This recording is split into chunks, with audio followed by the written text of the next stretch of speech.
Bugün öyle 59 kilogram kılıp getirdim ele үйüne. Bugün kechke çoң apасы, тайнеси баш болуп бардыгыбыз издеп жүрөбүз да. Тедактан азыр гайлер таап келиптир. Алып келип бердим магачы. Эскертүүчү. Кече күнү 59 болчу.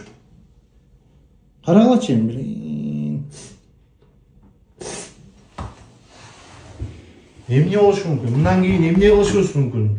Түш болду. Бул жакка эле алып калып, ушу жакта эле кармап бакпаса болбой калдым. Багып, кыйнап эмне кылыш керек билбейм иши. Бир ай ушу жакта кылып көрөбүз, болбосо бүттүң, сен макулбу? Проекттен чыгасың и кетесиң. Нерв датталууга жетти да майкачы. Оюнун баары эле тамак, ё-моё.